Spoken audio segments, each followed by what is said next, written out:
Hello there. My name is James Thurbin and I would like to read a quick excerpt from my new book, Rude Boy. I have to don the old man glasses first, I'm afraid. Then the mobile goes. It's Nicky McAdam, one of Danny Eaves's men. Fuck, what does he want? Johnny? Hello, Nick. I've got a job for you, son. Oh, yeah? Yeah, a mug down in Bromley with a car business. Fancies himself. He sold Danny's daughter's boyfriend's mum a car. Eh? His girl's boyfriend's mum. Right. I draw the word out to convey my confusion with this call. He sold her a Range Rover for 12 large, a total piece of shit. The engine has gone and it will take 6 to put it right. She's complained and he's performed. He's wound up calling her a... Fancy going down there and having a word? Right, let me explain.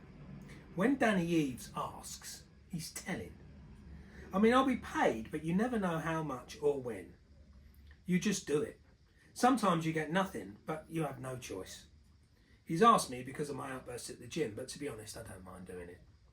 All right, I'll do it, Nick. Send the details. Sweet, will do. You've got a week. The phone dies.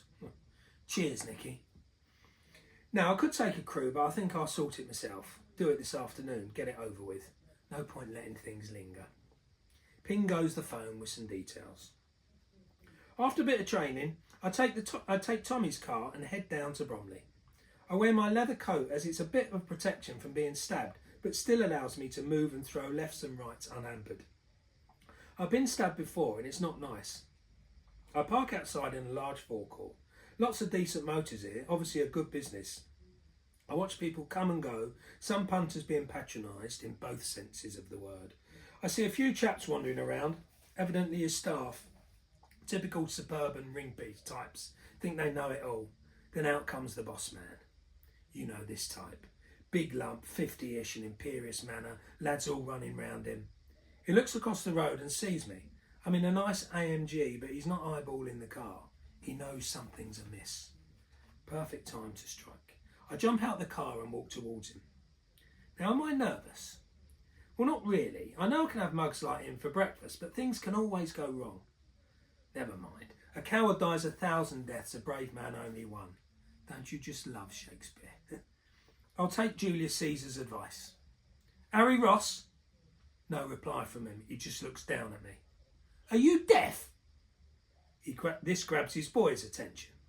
Who the fuck are you, is his reply in a weak attempt to intimidate me. Oh, now there's no need for language like that now, is there? Where's your office? There's some things we need to discuss. But do yourself a favour. Don't think of talking to me like that again. It will not end well. I hold his gaze. Now follow me into your office. And I'd leave Bill and Ben out here if I were you. But your choice, bring them in if you want.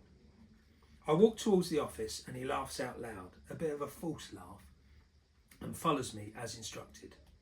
When we enter the place, he starts off with some vain threat, but I cut across him immediately. Now listen to me very carefully. The next few minutes are going to dictate the very rest of your life, so just have the intelligence to appreciate that. You're clearly a clever man as you've got a decent business here, but you've made a recent mistake and you're going to have to make up for it. Now, you could try to reject this and even have those two pricks out there come in, but I promise you, I'll hurt you and I'll hurt them, and that will be as nothing as to what will follow. So, are you going to listen to me? Go on then, he says, with a grin, somewhat more false than the last. Now, you've upset someone who I represent, and things now are going to be very awkward for you. You will comply with everything I'm going to tell you now, guaranteed. But if you don't do it immediately, you and your staff here will be hurt very badly. Then they'll come back for you every week and hurt you again and again, very regularly. It won't matter even if you pay up then, as the die would have been cast. And if you go to anyone like the police, then you'll be killed. And I do mean that. You don't know who you're talking to. I know people. Right, now you've not listened to me, have you? This is just about the worst thing you could have possibly said, and I'm going to tell you why. Now give me the name of that person you know then. Go on, give me his name. And we'll go and see him too. And we'll quote what you've just said about him. He'll get a nasty beating and he'll lose a few quid. Listen, nobody is bigger than us. And now you've gone and fucked this other person now too. Tell me, what's his name? Why should I tell you? You're starting to tremble a little bit now. Now listen to me. If he was your support, you'd tell me his name, wouldn't you? And you'd know he's for real. Do you see me?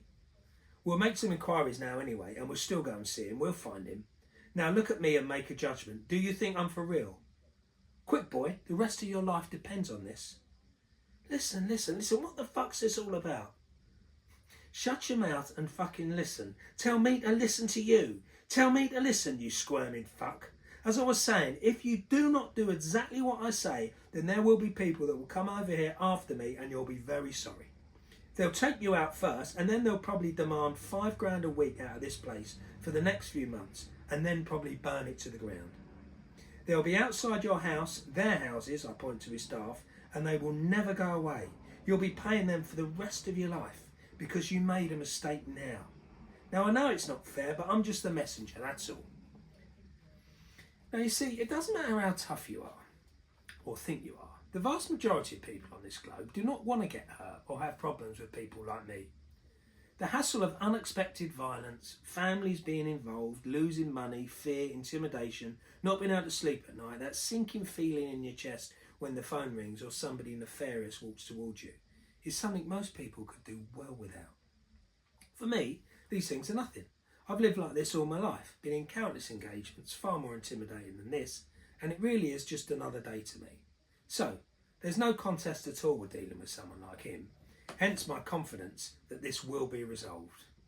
I'd be covered in blood by now anyway if there was going to be a problem here. What's this about? I don't want any of this, mate. Now, I'm not your mate, so don't be calling me that again. You were very rude to someone that we love. You called her on the phone. I see some realisation in his face. And you won't replace that lump of shit that you sold her. That's poxy behaviour now, isn't it? Not good, and you'll pay big time now for that. Your best bet is to try your best to be very, very nice. It may just call off the dogs, it may not. Now, get her address. Get one of those pricks out there to drive to her house now and take the car back and give her the $12,000 back and give her an extra $10,000 for the hurt and upset that you've caused her. Now do this now. If it's not done within 2 hours, there will be no going back. I promise you, you will lose everything in your life. Make a judgment, believe me or not, I don't really care. Because I don't mind seeing rude people like you messed up. I get up off the nice chair, fill one of those paper cone cups with water from the machine and gulp it down. Process what I've told you and make up your mind, one way or another.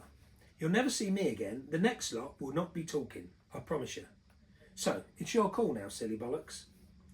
I walk out the nice showroom, don't even look at Bill and Ben standing there looking hard, and get into the car and drive back to Lambeth with no doubt at all that he'll be making a few calls and he will send somebody immediately from the yard with $22,000 in his skyrocket. I'm back in the Brat Prince a few hours later with Tommy, a few more fellas and a lime and soda if you please as I'm training, and my phone pings. It's McAdam. Simply says, nice one. Well, thank you for listening.